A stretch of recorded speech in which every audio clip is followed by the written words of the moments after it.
আল্লাহ বলেন দুনিয়ার নিজামটা আমি সাজাইছি, কাউকে ধনী বানাইছি, কাউকে গরিব বানাইছি, কাউকে মালিক বানাইছি, কাউকে কর্মচারী বানাইছি। কেউ সিএনজি চালক, আবার কেউ সিএনজির প্যাসেঞ্জার, কেউ চালক, কেউ প্যাসেঞ্জার, কেউ অটো চালায়, কেউ আবার প্যাসেঞ্জার, কেউ দোকানের মালিক, কেউ দোকানের কর্মচারী, আবার কেউ কাস্টমার। আল্লাহ কয় নিজামটা সুন্দর করে আমি আল্লাহ সাজাইছি। সাইয়েদানা হযরতে, আপনাদের কষ্ট হইতেছে বেশি, সাইয়েদানা হযরতে আদম আলা নবিয়িনা আলাইহিস সালাম সমস্ত রূহগুলোকে যখন আল্লাহ রূহের জগতে একত্রিত করেছে, হাদিসের মধ্যে আসে আল্লাহ আদমকে বললেন, আদম তাকাইয়া দেখো, ডাইনে বামে সামনে তাকাইয়া দেখো, যা দেখতেছো সবাই হবে তোমার সন্তান। সুবহানাল্লাহ। হযরত আদম দেখলেন কেউ সুন্দর, কেউ কালো, কেউ লম্বা, কেউ খাটো, কেউ ধনী, কেউ গরিব, কেউ মালিক, কেউ কর্মচারী। আদম আলাইহিস সালাম আল্লাহকে কয়, লাউ সাওয়াইতা বাইনাহুম, আল্লাহ সবগুলোই তো আমার সন্তান, একরকম বানাইলে ভালো ছিল না? কাউকে লম্বা বানাইছেন, কাউকে খাটো বানাইছেন, কেউ কৃষ্ণাঙ্গ, কেউ শ্বেতাঙ্গ, কেউ কালো, কেউ ধল, কেউ ধনী, কেউ গরিব, কেউ মালিক, কেউ ফকির, কেউ আমি। কথা বলেন ঠিক কিনা? এখান থেকে শিক্ষা নিতে হবে, বাবা যিনি হয়, মা যিনি হন, সন্তানদের প্রতি তাদের একরকম দৃষ্টি রাখা উচিত। এক সন্তানকে 2 কানি জমিন দেয়া গেছেন, আর এক সন্তানকে কিছু দেন নাই। এরকমের লোক তো রাধিকা নাই, ব্রাহ্মণবাড়িয়াতে নাই। একজনকে বেশি দেয়, আরেকজনকে কম দেয়, এই কারণে সন্তানদের মধ্যে মারামারি হয়। তা কয় না, সন্তানদের মধ্যে মারামারি হয়, তোরে বাবা বেশি দেয়া গেছে, আমারে কম দেয়া গেছে, কেন এটা করলো? এই ভাগ আপনি দেওয়ার কে? আপনি দুনিয়ার থেকে চলে গেলে আল্লাহর কালাম যার যার বন্টন, যার যার অংশ তার কাছে পৌঁছাই দিন। আপনি বেইনসাফি করতে গিয়ে তাদের মধ্যে ঝগড়া লাগান, তাদের মধ্যে বাকবিতণ্ডা হয়, মারামারি হয়। বাবার উচিত সবার প্রতি একরকম দৃষ্টি রাখা, একজনের প্রতি সুনজর আর একজনের প্রতি কুনজর। এটা আসলে প্রকৃত অর্থে বাবা নয়। কথা কয় না? রাগ করতেছেন মনে হয়? কোরআনের কথা, হাদিসের কথা। হযরত আদম বললেন, লাউ সাওয়াইতা বাইনাকুম, সন্তান যেহেতু সবগুলো আমার, আল্লাহ সমান করে বানাইলে ভালো ছিল না? সবাই ধনী, সবাই সুন্দর, সবাই লম্বা, সবাই শিক্ষিত। আল্লাহ ডাক দিয়া কয়, আদম তুমি বুঝবা না আদম কি জন্য বেশ কম করে বানাইছে? যদি সবাই যাত্রী হতো, সিএনজি চালানোর লোক পাওয়া যাইত। সবাই যদি মালিক হতো, তাহলে কর্মচারী পাওয়া যাইত না। সবাই যদি ধনী হতো, তাহলে কামলা পাওয়া যাইত। এখন দেখবেন আল্লাহ এমন সুন্দর করে সাজাইছেন, আপনি রাধিকা থেকে ব্রাহ্মণবাড়িয়া যাবেন, অটো চালক, সিএনজি চালক দাঁড়াই থাকে। ভাই শহরে যাবেন, কাউতলি যাবেন, ভাদুঘর বাস স্ট্যান্ডে যাবেন, আসেন। ওখানে আপনাকে এত কষ্টের মধ্যে বিভিন্ন গর্তের মধ্যে চালায়া নেওয়া যায়। আপনি যখন 20 টাকা, 30 টাকা, 40 টাকা তাকে দেন, সে কিন্তু খুশিতে আনন্দে আত্মহারা হয়ে যায়। আপনি হাঁটা লাগে নাই, আপনি সিএনজি করে আপনার গন্তব্যে পৌঁছে গেলেন, আর ওই সিএনজি চালক সিএনজি চালাইয়া সেও খুশি, আপনি ওখানে পৌঁছে খুশি। জোরে বলুন ঠিক কিনা? রিক্সা চালাই, রাত নাই, দিন নাই, বৃষ্টি নাই, রুদ্র নাই, আপনি যখন রিক্সাতে ওইটা জায়গা মতো পৌঁছে যখন তারে 50 টাকা 60 টাকা দেন, খুশি হয় না? বেজার হয়। টাকাটা পায় কয়, স্যার আমার নাম্বারটা নিয়ে যান, যত রাতেও আপনি ফোন দিলে আমি আইসা বলি। কয় না? আবার মাঝে মধ্যে দেখবেন কিছু রিক্সা চালক যাত্রী নাই বাটিয়ালি সুরে গান গায়, রিক্সা চালায় আবার বাটিয়ালি সুরে গান গায়।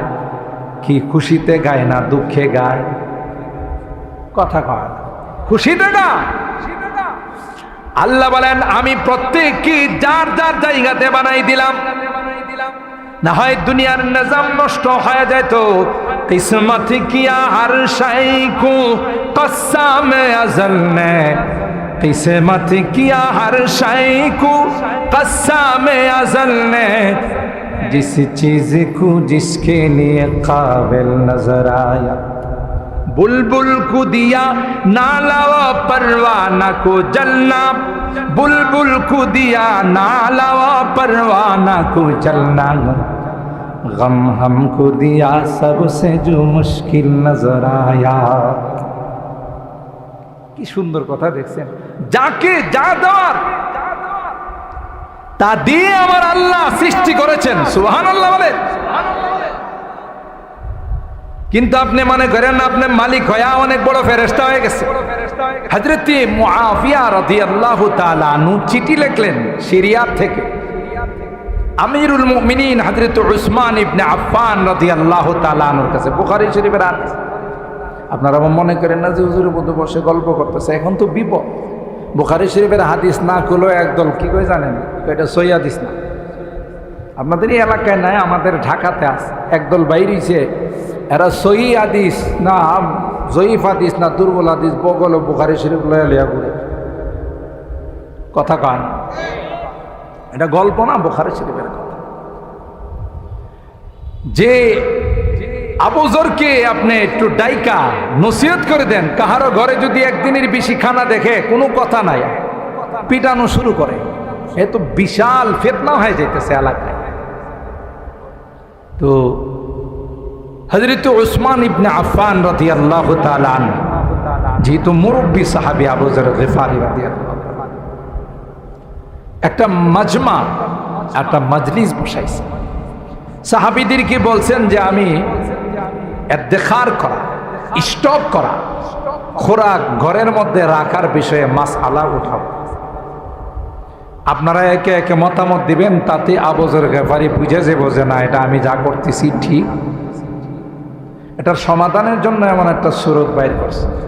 আবু যর গিফারি কেউ ডাকছে, আমিরে মুআবিয়া কেউ ডাকছে।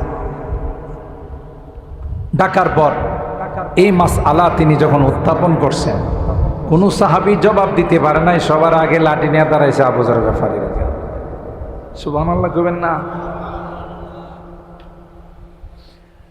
যে আমিরুল মুমিনিন, যেই ব্যক্তি একদিনের বেশি খোরাক ঘরের মধ্যে রাখবে তারে পিটায় আমি চামড়া উঠাই ফেলাম।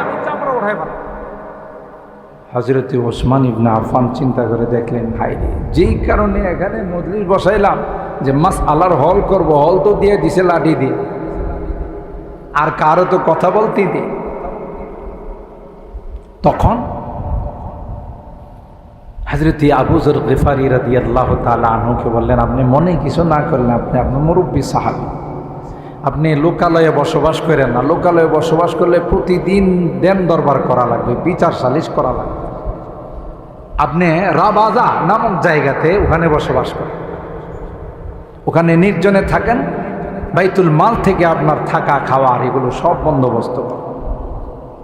খলিফাতুল মুসলিমিনের হুকুম মানা ফরজ, ওয়ালাউ কানা আবদান হাবশিয়া, যদিও সে একটা গোলাম হয়, কালো গোলাম, তারপরও তার কথা মানত। এই আবু যর গিফারি রাদিয়াল্লাহু তাআলা আনহুর ঘটনা। তিনি তার গোলামকে রাগ হয়ে একদিন বলছিলেন, ইয়াবনাস সাউদা, হে কালো বান্দির বেটা। এটাই তার গালি ছিল, আর কিছু না। ইয়াবনাস সাউদা, মা একটু কালো ছিল তো, ও সেই ইয়াবনাস সাউদা, হে কালো বেটি সন্তান। এ গোলামেনি করছে কি, বিচার দিয়ে দিছে সরাসরি আল্লাহ নবীর আদালত। সুবহানাল্লাহ। আর আল্লাহ নবীর আদালতে বিচার গেলে তখন আল্লাহ নবী স্বজন প্রীতি করতেন, হয় না? দলীয় লোকজনের ব্যাপারে একটু অন্য রকমের রায় দিতেন, নিজস্ব পরিচিত লোকদের ব্যাপারে অন্য রকমের রায় দিতেন। সুবহানাল্লাহ, ইসলাম আমাদের কি শিখাইছে আমরা তার ধারে কাছে। কত মানুষকে নির্দোষ বিভিন্ন কলা কৌশলে তাদেরকে ফাঁসির কাস্টে ঝোলানো হয়েছে। কথা কয় না, ধরা পড়বে না? وَنَضَعُ الْمَوَازِينَ الْقِسْطَ لِيَوْمِ الْقِيَامَةِ فَلَا تُظْلَمُ نَفْسٌ شَيْئًا وَإِنْ كَانَ مِثْقَالَ حَبَّةٍ مِّنْ خَرْدَلٍ أَتَيْنَا بِهَا وَكَفَى بِنَا حَاسِبِينَ। আল্লাহ বলেন কিয়ামতের কঠিন ময়দানে ইনসাফের আদালত কায়েম করব। এমন ইনসাফের আদালত কায়েম হবে, দুইটা পশুর মধ্যে যদি কোনো জুলুম হয়ে থাকে, ময়দানের মধ্যে বন্দের মধ্যে দুইটা ষাঁড় খোঁটা দেওয়ার আছে, দেখা গেছে একটা ষাঁড় আর একটা ষাঁড়কে শিং দিয়া গোতা দেয়। কথা কয় না, মনে ঘুমায় গেছেন আপনারা? একটু কথা বলবেন, 12টার ভিতরে দোয়া করব ইনশা, লং টাইম নিব না। আল্লাহ পাক রব্বুল আলামিন ওই যে দুর্বল ষাঁড়কে শিং দিয়া গোতা দিয়েছিল, সবলকে দুর্বল বানাবেন আর দুর্বলকে আল্লাহ সবল বানাবেন। সুবহানাল্লাহ। দুইটা ষাঁড়কে, দুইটা গরুকে একত্রিত করে আল্লাহ দুর্বলকে বলবেন, দুর্বল, দুনিয়ার জমিনে তোমার উপর জুলুম করেছিল সবল ষাঁড়ে, আজকে আমি আল্লাহ তাকে দুর্বল বানাই দিলাম, তোমাকে সবল বানাই দিলাম। যে কয়টা গুতা দিয়ে তোমার উপর জুলুম করেছিল, সেই কয়টা গুতা এখন তুমি দিয়ে তার কাছ থেকে প্রতিশোধ নিয়ে যাও। কি বলে? এত সহজ? হাদিসে কুদসির মধ্যে আল্লাহ বলেন, ইয়া ইবাদি ইন্নী হারামতু যুলমা আলা নাফসি ফালা তুযালিমু বাইনাকুম। জুলুমকে আমি আল্লাহ হারাম করে দিয়েছি, তোমরা আপসে কোনো জুলুম করবা না।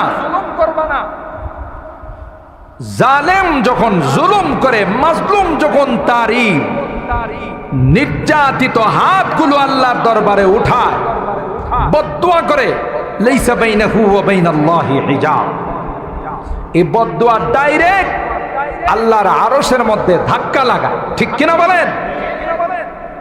এরকমের জুলুম বাংলাদেশ স্বাধীন হওয়ার পর কখনো হয় না। ঘুমাই গেছেন মনে হয়? জুলুমের পরিণতি বড় খারাপ হয়। জালেমদের কপালে হেদায়েত থাকে না। ইন্নাল্লাহা লা ইয়াহদিল কওমাজ যালিমিন, সবচেয়ে দুর্ভাগা তাদের কপালে হেদায়েত। ঠিক কিনা বলেন? যেখানে আল্লাহ জাল্লা জালালুহু আম্মা নাওয়ালুহু দুইটা পশুর মধ্যে ইনসাফ কায়েম করবে, মানব দানবের মধ্যে কোনো ইনসাফ কায়েম হবে না। কথা কন। নেতাদেরকে তো আল্লাহ পাইব না, কারণ নেতাদের যে টাকার কথা আমরা শুনি, বিদেশে যে হাজার হাজার কোটি টাকা জমাইছে, আল্লাহর পিছনের পকেট দিয়ে কয়েক কোটি টাকা দিয়ে দিলে আল্লাহকে তোর বিষয়টা আলাদাভাবে দেখ। কি কথা কয় না? হ্যাঁ, কামাইব না। बहुत तालिब खुदा मिलता, शिकस्ता दिल नहीं मिलता। बहुत तालिब खुदा मिलता, शिकस्ता दिल नहीं मिलता। शिकस्ता दिल जैसे हासिल, हकीकत में वही कामिल। कवि বলেন, কাহারো মনে যদি আঘাত দেওয়া হয়, কাহারো হৃদয় যদি ভেঙ্গে চুরমার করে দেওয়া হয়, দুনিয়ার কোনো মানুষের কাছে বিচার পায় না, আসমানের মালিকের কাছে যদি বিচার দিয়ে দিই, আল্লাহর কসম রে, হাত তুলতে দেরি হয়, ওই হাত আল্লাহর আরশ পর্যন্ত যাইতে দেরি হয় না। কথা বলেন ঠিক কিনা? जो जलाता है किसी को खुद जलता है जरूर, जो जलाता है किसी को खुद जलता है जरूर, शमा भी जल जाता है परवाना जल जाने के बाद, शमा भी जल जाता है परवाना जल जाने के बाद। আরেকজন যে জ্বালাইবা তোমারও জ্বালা লাগবে, কারণ এক মাগে কথা কয় না, এক মাগে শীত যায় না। কথা মনে রাখো, দুনিয়াতে বিচার পাবে না, আসমানের মালিকের কাছে বিচার। আর মালিকের আদালতে কোনো দুই নাম্বারই নাই, মালিকে কোনো বিচারক নয়, বিচারের দিনের মালিক। আলহামদুলিল্লাহি রাব্বিল আলামিন আর রহমানির রহিম মালিকি ইয়াউমিদ্দিন। তিনি কিন্তু বিচারক নয়, প্রধান বিচারপতি থেকে নিয়ে সব বিচারপতিরে। সাংবাদিকরা যদি প্রশ্ন করে অমুকের ফাঁসির রায় দিলেন, অমুকের যাবজ্জীবন দিলেন, অপরাধ কই উপরের নির্দেশ। বিচারকরা যখন বিচার করে তারাও কোনো কিছুকে ফলো করে, কোনো চাপের মধ্যে বিচার করে। আল্লাহ ডাক দেয়া কয়, না না আমি বিচারক নই রে, আমি বিচারের দিনের মালিক, আমি বিচারের দিনের মালিক। আমার উপর কারো কোনো পাওয়ার নাই, কারো কোনো চাপ নাই, ঠিক কিনা বলে? আর ভাইরা বিচারের সিস্টেম কি হবে এটাও আল্লাহ কোরআনে কারীমের বহু জায়গায় বলে দিয়েছেন। বাদী বিবাদী উভয়ের বক্তব্য শোনার পর সাক্ষী তালাশ করতে হবে। এক পক্ষে যদি কোনো কথা শুনে রায় দেওয়া হয়, আল্লাহ কয় এটাও তুমি ঠিক করলা না, তুমি বেইনসাফ করলা। হযরত দাউদ আলাইহিস সালাম, তার কাছে একজন এসে বললেন, ইন্না হাযা আখি লাহু 99 নাজা ওয়া লিয়া নাজাতুন ওয়াহিদা ফাকালা আকফিলনিহা ওয়া আযানি ফিল খিতাব। বললেন, হুজুর আপনার কাছে একটা বিচার নিয়ে আসছে, এক গ্লাস পানি, আপনার কাছে একটা বিচার নিয়ে আসছে। এই যে আমার ভাই, তার 99টা দুম্বাস, আমার মাত্র একটা। এই ভাই আমার কাছে প্রস্তাব দিছে, কোরআনের কথা কি দিছে, সূরা সাদের আয়াত। আমাকে বলল যে তোমার মাত্র একটা, আমার 99টা, একটার কারণে আমার 100টা পূরণ হইতেছে না, তোমার একটা দিয়ে দাও। দিয়ে দিলে আমার 100 হয়ে যাবে। কথা কয় ঠিক না? যেমন আমাদের বন্ধু রাষ্ট্র, আপনারা চিনেন কিনা জানি না, আমাদের আশেপাশে যে রাষ্ট্র আছে এটার নাম কি? বন্ধু রাষ্ট্র। আমাদের বন্ধু, প্রাণের প্রাণ, জানের জান, এরা আমাদের স্বাধীনতায় সহযোগিতা করছে। এই জন্য আমরা তাদেরকে কলিজার টুকরা বন্ধু মনে করি। তো এই বন্ধু রাষ্ট্র, আমাদের দেশ যখন স্বাধীন হয়েছে, দেশের মুক্তিযোদ্ধা যারা, গর্বিত সন্তান যারা, তাদেরকে জিজ্ঞাসা করে দেখি এ দেশে যা কিছু মূল্যবান জিনিস ছিল সব ট্রাকে করে ওপারে নিয়ে গেছে। এই যে টোয়া টোয়া এনেছে, মুরব্বীরা দেখছে। কথা কন ঠিক কিনা? কেন? এরা আমাদের বন্ধু। সেপারেট হয়েছে, জুদা হয়েছে পরিবার, তো বন্ধু খবর পাইছে, আয়সা করতেছে, দোস্ত খুব কষ্ট লাগলো, পরিবার থেকে তোমার জুদা করে দিছে, সেপারেট করে দিছে, পৃথক করে দিছে। কি কি পাইছো? কি আর একটা প্লেট, একটা পাতি, আর এরকমের একটা চেয়ার পাইছি, একটা চৌকি পাইছি। তো উনি বন্ধু কি কইতেছে জানেন? বলতেছে যে দোস্ত এগুলো দিয়ে তো আর তোমার সংসার চলব না, তো তুমি একটা কাজ করো, যেগুলো পাইছো এটা আমারে দিয়া দাও, তোমার তো নতুন করে কিনাই লাগবো। কথা কয় না। আচ্ছা বলুন তো দেখি, হে বন্ধু না রাক্ষস? বন্ধু না রাক্ষস?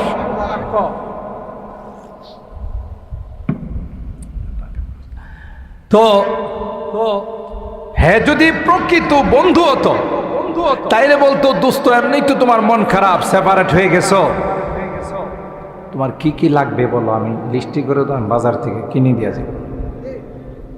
কি বলেন? এ যদি যা পাইছে হেডিও নিয়ে যা, এটা কি বন্ধু না রাক্ষস? তা আমাদের এই মার্কা বন্ধু হলো ইন্ডিয়া, যে ইন্ডিয়া আমাদের সব কিছু নিয়ে গেছে।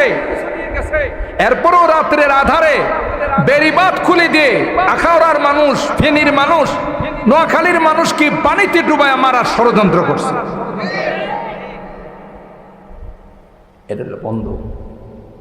প্রতিদিন বর্ডারে কয়েকজনকে হত্যা না করলে, 10-15 জন হত্যা না করলে বন্ধুর মনে শান্তি লাগে না। কথা কয় বেশি পণ্ডিতি করা ভালো নয়। কোরআনে আল্লাহ বলেন মুসলমানদের বন্ধু কোনো অমুসলিম হতে পারে না। কোরআনের কথা সত্য না আপনার কথা সত্য? আল কুফরু মিল্লাতুন ওয়াহিদা, সমস্ত কাফেররা এরা এক, তাদের একটাই মাত্র মিশন, একটাই মাত্র টার্গেট, মুসলমানদেরকে কিভাবে শেষ করে দেওয়া। ঠিক না বেঠিক? তাইলে বন্ধু যিনি হন সে তার প্রতি দয়াবান। অমুসলিম মুসলমানের কোনোদিন বন্ধু হতে পারে না। ঠিক কিনা বলেন? এটা মনে রাখতে হবে। এটা মালিকের কথা, আল্লাহর কথা। আল্লাহ হযরতে আবু যর গিফারি শুধুমাত্র বলেছিলেন আপনার সৌদা, এ কালো মেয়ের সন্তান। রাগ হয়ে এই টুকুন শুধু বলেছিলেন। গোলামকে পয়গম্বরের দরবারে বলে, পয়গম্বর আপনার সাহাবী আবু যর আমাকে বলে গালি দিয়েছে। আল্লাহ নবী কথা কয় নাই, তুই তো গোলাম, আবু যর হলো আমার প্যারা সাহাবী।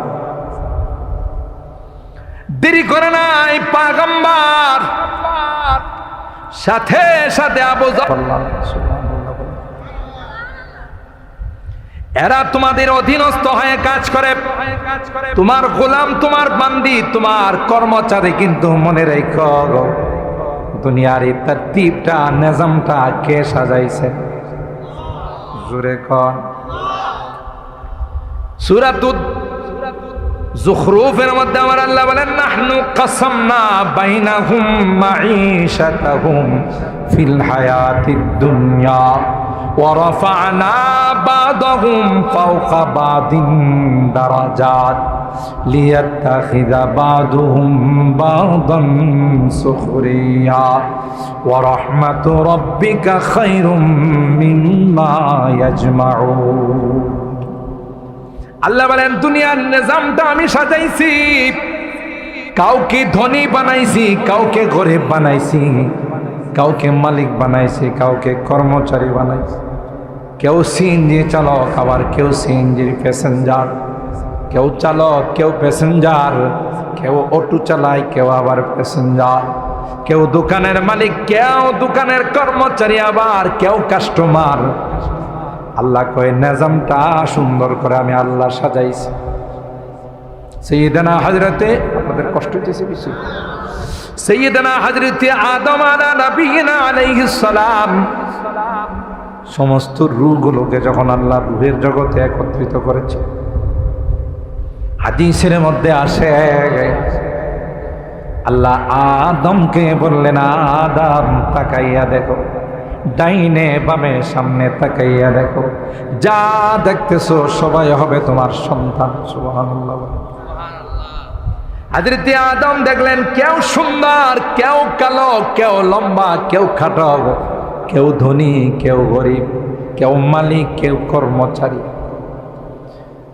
আদম আলাইহিস সালাম আল্লাহকে কয়, লাউ সাওয়াইতা বাইনাহুম, আল্লাহ সবগুলোই তো আমার সন্তান, একরকম বানাইলে ভালো ছিল না?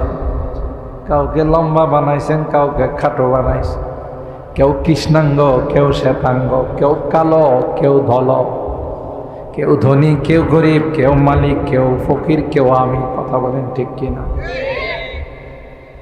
এখান থেকে শিক্ষা নিতে হবে, বাবা যিনি হয়, মা যিনি হন, সন্তানদের প্রতি তাদের একরকম দৃষ্টি রাখা উচিত।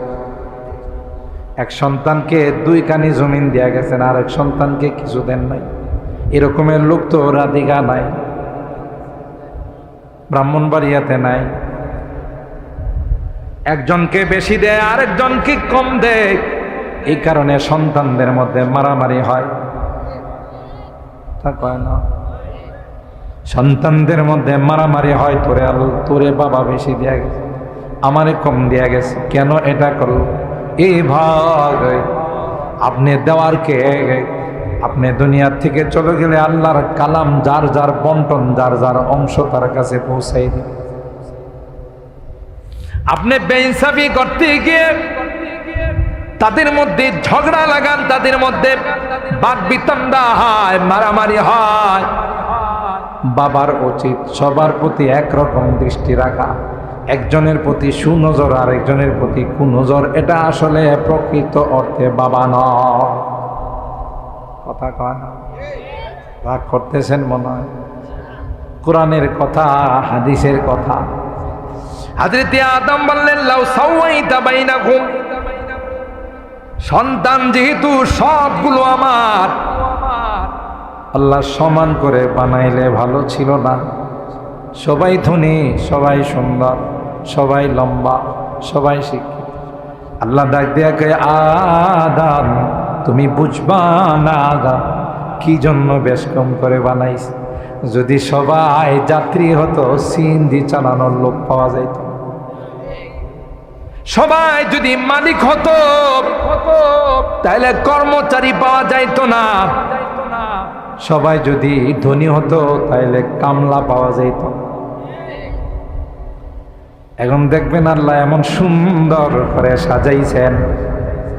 আপনি রাধিকা থেকে ব্রাহ্মণবাড়িয়া যাবেন, অটো চালক, সিএনজি চালক দাঁড়াই থাকে।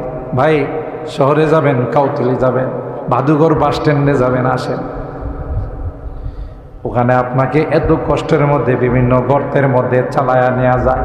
আপনি যখন 20 টাকা, 30 টাকা, 40 টাকা তাকে দেন, সে কিন্তু খুশিতে আনন্দে আত্মহারা হয়ে যায়।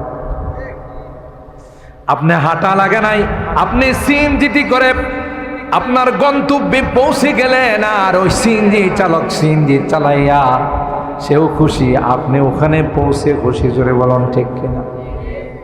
রিক্সা চালাই, রাত নাই, দিন নাই, বৃষ্টি নাই, রুদ্র নাই। আপনি যখন রিক্সাতে ওইটা জায়গা মতো পৌঁছে যখন তারে 50 টাকা, 60 টাকা দেন, খুশি হয় না? বেজার হয়। টাকাটা পায় কয়, স্যার আমার নাম্বারটা নিয়ে যান, যত রাতে হোক আপনি ফোন দিলে আমি আইসা বলি। না। আবার মাঝে মধ্যে দেখবেন কিছু রিক্সা চালক যাত্রী নাই, বাটিয়ালি সুরে গান গায়।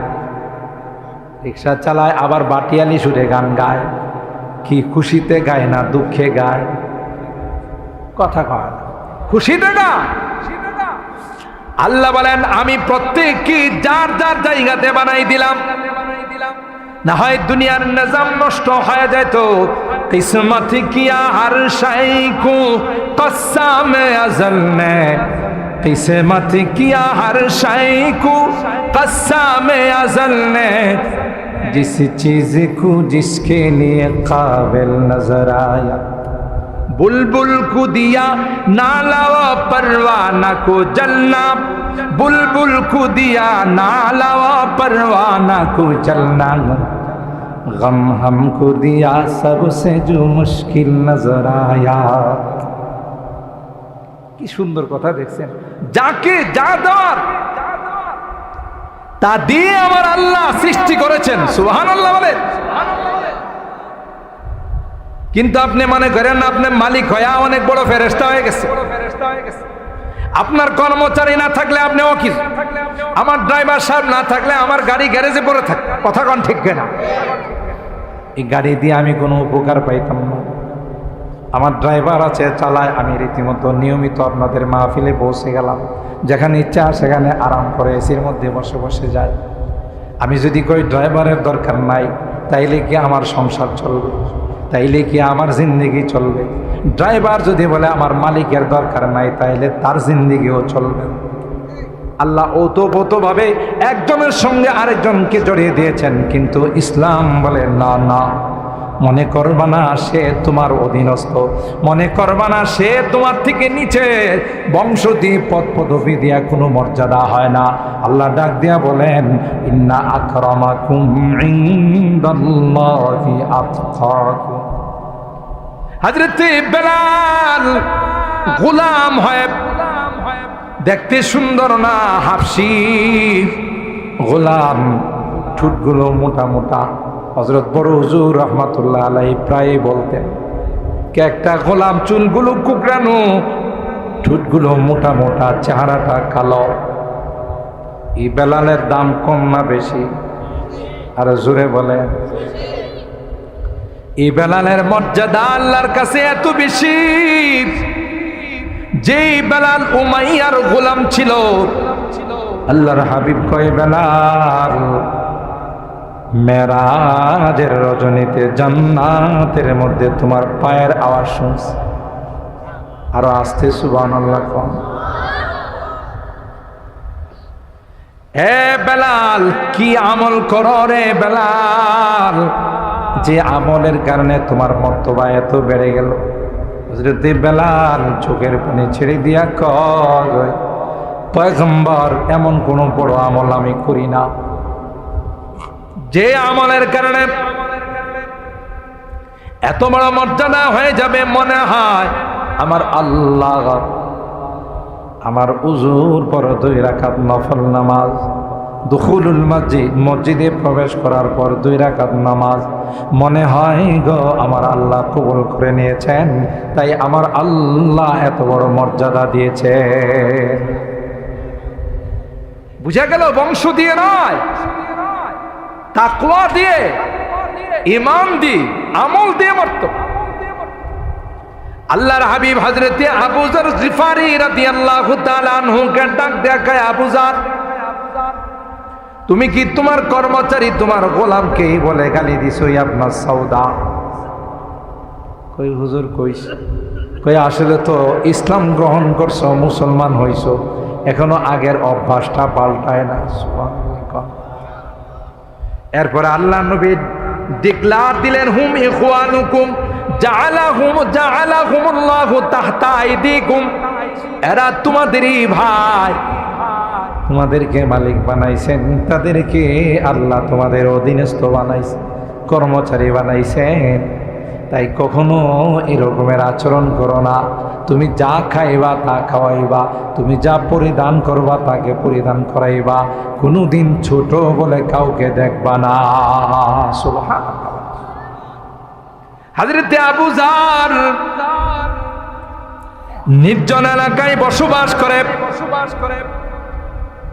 হঠাৎ করে আবু যরের ইন্তিকাল হয়ে গেছে, মানুষজন না যায়, ঘরের মধ্যে তার লাশ পড়ে আছে। সুবহানাল্লাহ। আবু যর তার স্ত্রী রাস্তার মধ্যে দেখে কেউ আসেনি, আমার স্বামীর কাফন দাফনের ব্যবস্থাটা যদি করত। রাস্তায় দাঁড়িয়ে আছেন, ওই সাহাবায়ে কেরামদের বিজনেস কাফেলা ওই দিক দিয়া যাচ্ছে। আবু যর গিফারির স্ত্রী ডাক দিয়া কয়ে, নবীর সাহাবীরা তোমরা আছো নি রে? কে গো? আল্লাহর নবীর সাহাবী আবু যর ইন্তেকাল করছে। আবু যরের কাফন দাফন গোসল টুসুলের কোনো ব্যবস্থা করার কেউ নাই, তোমরা যদি দয়া করে আবু যরকে গোসল করাইয়া আবু যরের এই কাফন দাফনের ব্যবস্থা কর, তাইলে আল্লাহর কাছে আমি শুকরিয়া আদায় করতাম। এ ভাই, ওই আবু যর গিফারি আল্লাহ নবীর একজন পেয়ারা সাহাবী ছিলেন, আল্লাহর কাছে বড় দামি সাহাবী ছিলেন। এমন একজন বরকতি মানুষের নামে মসজিদের নাম। সুবহানাল্লাহ। একে তো আল্লাহর ঘর, কোরআনের সূরা জিনের যে আয়াত আমি তিলাওয়াত করেছি 18 নম্বর আয়াত, আল্লাহ বলেন ওয়া আন্নাল মাসাজিদা লিল্লাহি ফালা তাদউ মা'আল্লাহি আহাদা। মসজিদগুলোর মালিক কি? সভাপতি সাহেব কয় না, কথা কয় না। মসজিদের মালিক কি? সেক্রেটারি সাহেব। মসজিদের মালিক কি? ক্যাশিয়ার সাহেব। মসজিদ মার্বেলের হোক আর মসজিদ কুড়ের ঘর হোক আর টিনের ছাপরা হোক, এটা কার ঘর? এই মসজিদে যখন আল্লাহর বান্দারা নামাজের জন্য রওনা দেয়, প্রতিটা কদমে একটা করে গুনাহ মাফ হয়। সুবহানাল্লাহ, একটা করে নেকি লেখা হয়। মসজিদে যতক্ষণ পর্যন্ত বসা থাকবে, নামাজের অপেক্ষায় নামাজ পড়ে বসা থাকবে, ততক্ষণ পর্যন্ত একদল ফেরেশতা তার জন্য দোয়া করতে থাকে। হোয়াইট হাউসে গেলেও তো একটা করে নেকি পায়। দুবাইয়ের রাজপ্রাসাদে গেলে, আরবের রাজপ্রাসাদে গেলে, পৃথিবীর কোনো জায়গা নাই যেখানে গেলে নেক পাওয়া যায়, গুনাহ মাফ হয়। একমাত্র কেবলমাত্র আল্লাহর ঘর। ওই ঘরের মধ্যে যারা যায়, যতক্ষণ থাকে ততক্ষণ মাসুম ফেরেশতারা দোয়া করতে থাকে। দুইটা দোয়া করে। এক নম্বর দোয়া হলো আল্লাহুম্মা গফির লাহু, আল্লাহুম্মা রহমহু। আল্লাহ তোমার এই বান্দার জীবনের গুনাহগুলো মাফ করে দাও। আরো জোরে বলবেন না, আল্লাহ তোমার বান্দার উপর আসমান থেকে রহমত বর্ষণ করো। আল্লাহর হাবিব হাদিসের মধ্যে বলেন, মান বানা লিল্লাহি মাসজিদান বানাল্লাহু লাহু বাইতান ফিল জান্নাহ। মসজিদের কাজে যদি আমার আপনার 100 টাকা, 10 টাকা, মসজিদের কাজে যদি আমার কিছু টাকা লাগে, মসজিদ কমপ্লিট করার জন্য আমি যদি কোনো খরচ করি, নবী আমার কয় তুমি তো মসজিদ বানাইলা আর আসমানের মালিক তোমার জন্য আসমানে ওই জান্নাতের মধ্যে ঘর বানাইলে। দেখছেন কি দামি কথা। আল্লাহর হাবিব বলেন, কিয়ামতের কঠিন ময়দানে যেদিন সূর্যটা মাথার উপর চলে আসবে, জমিনটা যেদিন তামা হয়ে যাবে, একজন আরেকজনকে চিনবে না। সন্তান বাবাকে চিনবে না, বাবা সন্তানকে চিনবে না, স্ত্রী স্বামীকে চিনবে না, স্বামী স্ত্রীকে চিনবে না। ইয়াউমা ইয়াফিরুল মারউ মিন আখিহি ওয়া উম্মিহি ওয়া আবিহি ওয়া সাহিবাতিহি ওয়া বানি লিকুল্লি ইমরিইম মিনহুম ইয়াউমা ইযিন শা'নুন ইউগনি। কেউ কাউকে আপন বলে পরিচয় দিবে না। বুখারী শরীফের মধ্যে আসে, সূর্যের তাপে মাথার মগজগুলো নাক দিয়া বের হবে, চোখ দিয়া বের হবে, কান দিয়া বের হবে। আল্লাহু আকবার। আর একটু জোরে বলেন আল্লাহু আকবার। ঘামতে ঘামতে কাহারো ঘামের পানি হাঁটু পর্যন্ত আসবে, কাহারো কোমর পর্যন্ত, কাহারো সিনা পর্যন্ত, কাহারো গলা পর্যন্ত। গোটা কিয়ামতের ময়দানটা পেরেশান হয়ে যাবে। কিয়ামতের ময়দানের মানুষগুলো অস্থির হয়ে আদমের কাছে যাবে। হযরত আদমকে বলবেন, সুপারিশ করুন, আনতা আবুনা ওয়া সাইয়্যিদুনা খালাকাকাল্লাহু বিয়াদিহি ওয়া নাফাখা ফীকা রূহ ওয়া আসজাদা লাকাল মালায়েকা। আল্লাহ আপনাকে নিজের হাতে বানাইছেন, ফেরেশতা দিয়া সিজদা করাইছেন। সুতরাং সব কিছু আল্লাহ আপনাকে মর্যাদা দিয়েছেন। কঠিন দিন থেকে রক্ষা পাওয়ার জন্য আপনি সুপারিশ। হযরত আদম বলবেন, লাস্তু হুনাকা, নাফসি নাফসি বলবেন। এইভাবে সব নবীরা জবাব। আল্লাহ পাক ডাক দেয়া কয়, আমার যে বান্দা বান্দিরা মসজিদের সঙ্গে সম্পর্ক রাখছে, আমি আল্লাহ তাদেরকে কিয়ামতের কঠিন ময়দানে আমি ওই তাদের সূর্যের তাপ তাদের গায়ে লাগাবো না। আর সে আজিমের নিচে আমি আল্লাহ এসি রুমের ব্যবস্থা করে দিব। মসজিদের সাথে সম্পর্ক রাখলে লাভ না লস? মসজিদকে আবাদ কর। 5 ওয়াক্ত নামাজ মসজিদে পড়লে মসজিদের যখন যা জরুরত হবে, ফ্যানের দরকার, টাইলসের দরকার, সিমেন্টের দরকার, আমি আমার সাধ্য মতো যদি আমার ইনকাম থেকে এখানে কিছু শিরকত করতে পারি, তাহলে আমি বিশাল কাজ করে ফেললাম। আল্লাহর ব্যাংকের মধ্যে আমি এমন অ্যামাউন্ট জমা করে দিলাম, যখন পৃথিবীর সকল ব্যাংকগুলো অ্যাকাউন্টগুলো ক্লোজ হয়ে যাবে, আল্লাহর ব্যাংকের অ্যাকাউন্ট খুলে দিবে। আফসোস হবে। ওলামায়ে কেরামদেরকে জিজ্ঞাসা করে দেখেন, কোন জিনিসের জন্য মৃত ব্যক্তিরা আফসোস করবে না, একমাত্র দানের জন্য আফসোস করবে। হে আল্লাহ, আবার দুনিয়াতে পাঠা, আমার অনেক সম্পদ আছে, আমি আগে মসজিদ মাদ্রাসায় দেই নাই, আমি এখন সব সম্পদ মসজিদে মাদ্রাসায় দেওয়ার, কারণ যে লাভ আমি দেখছি, আমার টাকা যেভাবে বাড়ছে, যেইভাবে আপনি সব দিছেন, আগে যদি বুঝতাম তাহলে সব দিয়ে আসতাম। সুবহানাল্লাহ। এই জন্য মোহতারাম হাজিরিন, সিরাজি সাহেব আপনাদের কাছে কালেকশন করছেন, আপনারা দিছেন, আলহামদুলিল্লাহ। তোমার বেশি, তোমার পাঠান নাই, তোমার পাঠাবেন, হ্যাঁ, দোয়া হয়ে যাবে। আমি ওয়াদা করছি আপনাদের কাছে 12টা, আমি যদি 12টার উপরে যাই তখন আপনারা কেন মৌলবি, হ্যাঁ মৌলবি সাহেব নিজের ফতোয়া নিজে ঠিক রাখেন, ঠিক না? এক মুরব্বী হয়ে গেছে গা, 12টা তো হয়ে গেছে, মনে 12টা শেষ করতে পারবো না। যাই হোক, তো এই মসজিদের উদ্যোগে আজকের মাহফিল, ঠিক না? আপনারা খুশি না বেলা? আল্লাহর ঘরের উপলক্ষে মাহফিল, আপনারা ওখানে অনেকে দান করেছেন, যার যার সাধ্য মতো, যতদিন বেঁচে থাকবেন ততদিন ওখানে দান করবেন। 5 ওয়াক্ত নামাজ মসজিদে আবাদ করবেন, ঠিক কিনা বলেন? জামাতের সাথে মসজিদে পড়বো, তাইলে মসজিদ আবাদ হবে। এই মসজিদ আমার জন্য আল্লাহর কাছে সুপারিশ করবে। আর যারা মসজিদ মাদ্রাসা আলেম ওলামাদের সাথে বিরোধিতা রাখে, এদের কপাল পড়ছে, সরাসরি আল্লাহর সঙ্গে তারা বিরোধিতা রাখে, ঠিক কিনা বলেন? আল্লাহর সঙ্গে দুশ্মনী রাখে। এই জন্য মসজিদের সঙ্গে, আল্লাহর ঘরের সঙ্গে, আলেম ওলামাদের সঙ্গে আমরা সম্পর্ক রাখবো। তো বলেন ইনশাআল্লাহ। আল্লাহ আমাদের এই মাহফিলকে কবুল করুন। দোয়া হবে এখনই আপনাদের কাছে। হ্যাঁ, কেউ যাবে?